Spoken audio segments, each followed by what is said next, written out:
Terdapat 3 faktor utama terjadinya penyakit menurut trias epidemiologi. Yang pertama adalah host atau penjamu.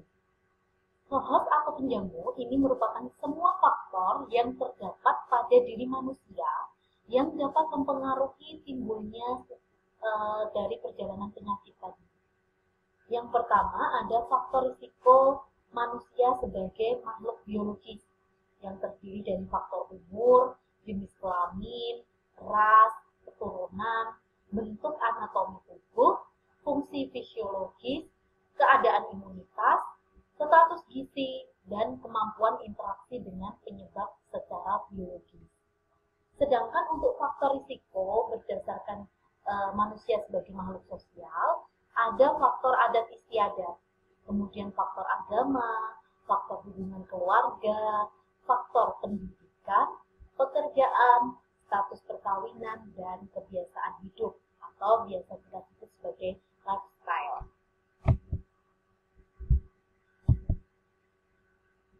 Untuk mekanisme pertahanan tubuh pada manusia ada 2. Yang pertama adalah pertahanan tubuh secara umum, kemudian pertahanan tubuh secara khusus. Untuk pertahanan tubuh secara umum ada pertahanan tingkat pertama, di mana contohnya adalah kulit, mukosa, kuku, rambut, bulu hidung, dan sekresi tubuh. Sedangkan untuk pertahanan tingkat kedua ada tonsil. Tonsil ini biasa berada pada tenggorokan, ujung pangkal dari mulut, yang biasanya kalau bengkak itu namanya adalah tonsilitis, atau biasa orang awam sebut sebagai amandel. Itu merupakan pertahanan tubuh manusia tingkat kedua. Selain itu ada hati, kemudian limpa maupun kelenjar limpa. Untuk pertahanan khusus ada pertahanan seluler. Contohnya adalah pembentukan antibodi, leukositosis, fagositosis, konstitusi tubuh, genetik, sel B maupun sel T. Untuk imunitas, ada imunitas bawaan yang sudah ada sejak seseorang dilahirkan. Kemudian ada imunitas yang didapat secara aktif buatan, ini contohnya adalah imunisasi aktif, yaitu imunisasi dengan pemberian vaksinasi berupa bakteri yang dimatikan atau mikroorganisme yang dimatikan atau dilemahkan. Kemudian ada imunisasi secara didapat aktif alamiah, yaitu di mana seseorang sembuh dari penyakit.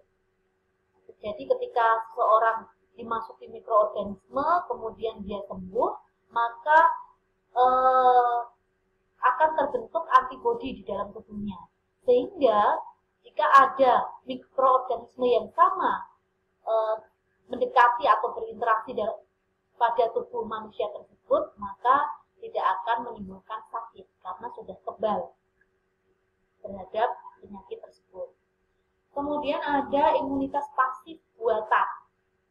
Ini adalah pemberian serum, yaitu di mana ini sudah ada penawar dari suatu penyakit di dalam tubuh manusia dengan pemberian serum tadi. Misalnya ada orang menderita terkena paku sehingga dia menyebabkan tetanus. Nah, bagaimana pertahanan tubuhnya untuk dapat survive dari penyakit tersebut? Dengan diberikan anti-tetanus serum, bukan diberikan vaksin tetanus. Karena ini berbeda. Kalau vaksin tetanus ini tugasnya adalah mencegah terjadinya penyakit tetanus. Tetapi kalau pemberian serum tetanus atau anti-tetanus serum, di mana sudah terjadi penyakit tetanus, tapi bagaimana cara untuk mengobatinya atau membunuh kuman-kuman tetanus yang ada di dalam tubuh, yaitu dengan anti-tetanus. Jadi, perbedaan imunisasi aktif dengan pasif seperti itu. Kalau aktif, belum ada penyakit, diberikan vaksin untuk mencegah biar tidak timbul penyakit. Tapi kalau imunisasi pasif, sudah terjadi penyakit, bagaimana untuk mencegah tidak terlalu parah, bahkan tidak timbul penyakit yang sama pada kemudian hari, yaitu dengan anti-tetanus. Untuk imunitas pasif alamiah ini biasanya didapat dari ibu melalui plasenta. Jadi ketika ibu hamil, ibu mendapatkan contohnya ada imunisasi TT. Fungsinya adalah imunisasi itu tidak hanya memberikan kekebalan pada ibu terhadap penyakit tetanus, tetapi juga nantinya antibodinya disalurkan kepada bayi sehingga bayi juga kebal terhadap penyakit tetanus ketika nanti dilahirkan. Selain itu ada kekebalan juga dari ibu melalui ASI. Jadi ASI termasuk kolostrum di dalamnya ini banyak sekali mengandung imunoglobulin sehingga dapat menyebabkan bayi kebal terhadap penyakit-penyakit. Selanjutnya ada kekebalan khusus yang berasal dari kelompok. Ini terjadi ketika mayoritas penduduk telah kebal atau biasa kita dengar dengan istilah herd immunity. Apa itu herd immunity? Ketika banyak sekali kelompok atau mayoritas penduduk yang sudah terkena suatu penyakit, sehingga mereka akan membentuk suatu kekebalan kelompok. Hal tersebut dapat mencegah penularan dari virus tadi ke dalam kelompok atau komunitas suatu masyarakat.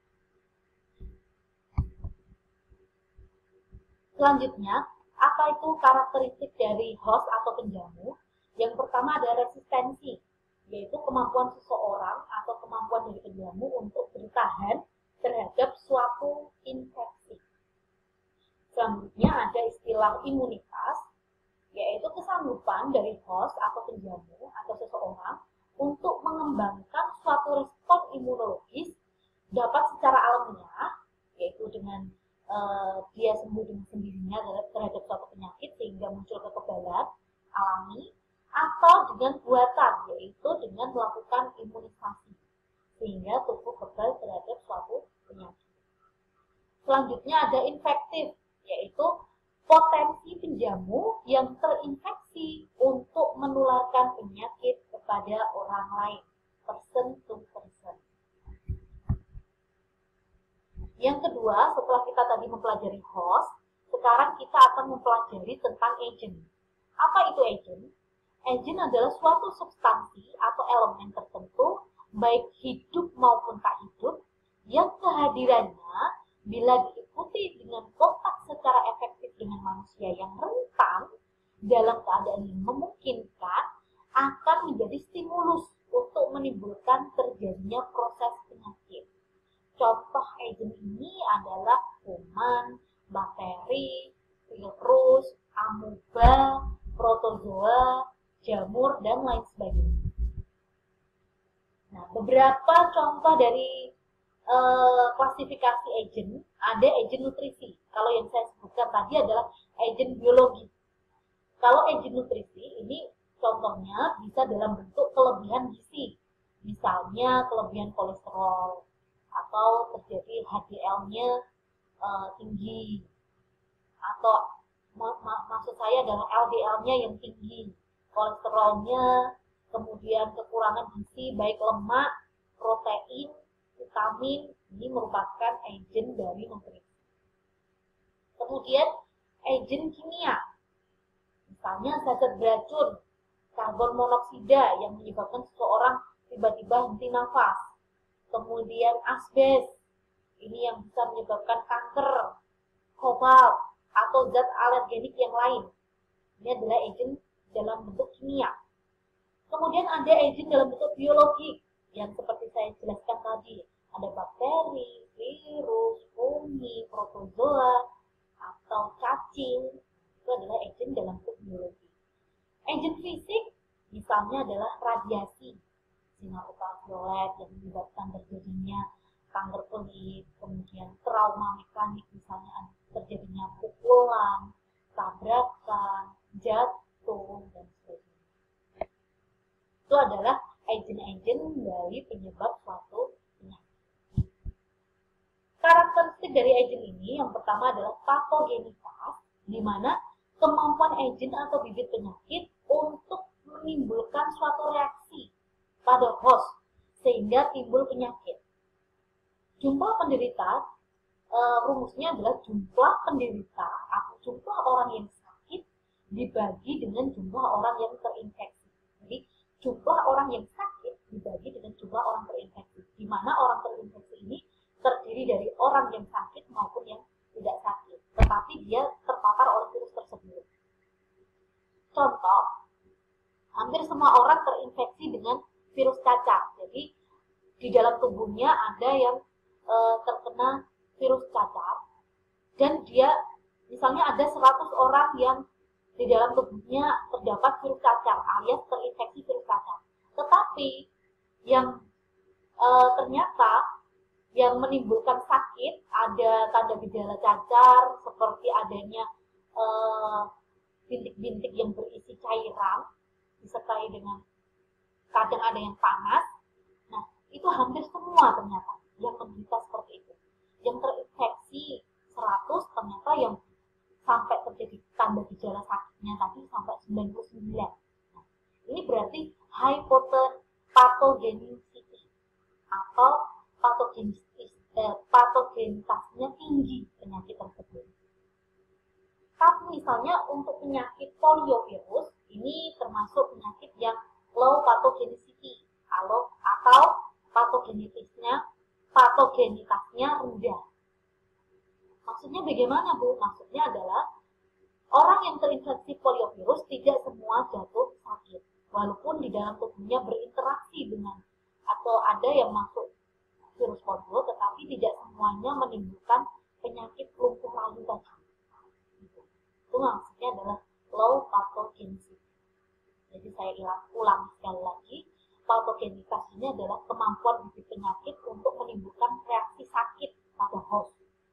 Kalau patogenitasnya tinggi, otomatis semua orang yang terinfeksi sebagian besar akan menderita penyakit. Contohnya adalah penyakit cacar tadi. Kalau bibit penyakitnya patogenitasnya rendah, maka orang yang terinfeksi, yang di dalamnya sudah terinfeksi penyakit atau virus, tidak semuanya mengalami sakit. Contohnya adalah pada penyakit poliovirus. Untuk kuman yang tidak memiliki kemampuan menimbulkan penyakit disebut apatogen. Apakah ada, Bu, kuman atau bakteri yang tidak memiliki kemampuan untuk menimbulkan sakit? Ada. Yang biasa kita sebut sebagai bakteri baik dalam tubuh kita. Jadi ada bakteri jahat yang menimbulkan penyakit atau patogenitas, ada juga bakteri baik yang tidak menimbulkan penyakit atau apatogen, yang biasanya membantu dalam proses pembusukan makanan yang ada dalam tubuh kita sehingga dapat dicerna oleh tubuh kita. Itu juga termasuk bakteri. Selanjutnya, karakteristik agen yang selanjutnya adalah invasitas. Ini adalah kemampuan organisme untuk melakukan penetrasi atau menyebar memasuki jaringan. Kemudian ada virulensi. Ini adalah ukuran keganasan. Seberapa besar kerusakan yang ditimbulkan oleh agen atau bibit penyakit yang selanjutnya dapat menyebabkan kematian. Jadi virulensi ini adalah suatu keadaan di mana menunjukkan beratnya suatu penyakit. Jika agen tersebut atau bibit penyakit tersebut menimbulkan suatu penyakit yang berat, bahkan suatu kematian, maka virulensinya tinggi. Tetapi kalau tidak sampai menimbulkan penyakit yang berat atau kematian, maka virulensinya adalah rendah. Selanjutnya ada antigenitas. Ini adalah kemampuan agen atau bibit penyakit merangsang timbulnya mekanisme pertahanan tubuh atau imunologis pada host. Selanjutnya ada infektivitas, yaitu kemampuan agen atau bibit penyakit mengadakan invasi, menyesuaikan diri, bertempat tinggal, dan berkembang biak dalam diri host. Agen dapat menimbulkan penyakit jika telah mencapai dosis infektivitas minimum atau minimum infektivis dose. Jadi suatu penyakit dapat menimbulkan infeksi pada diri host jika ada batas minimumnya. Tidak serta-merta kalau hanya sudah ada penyakit yang masuk, kadarnya hanya sangat sedikit sekali, itu belum tentu bisa menimbulkan satu penyakit. Ada dosis minimum. Selanjutnya, toksisitas itu kesanggupan organisme untuk memproduksi reaksi kimia yang toksis dari substansi kimia yang dibuatnya dalam upaya merusak jaringan untuk menyebabkan penyakit. Berbagai kuman mengeluarkan zat toksis.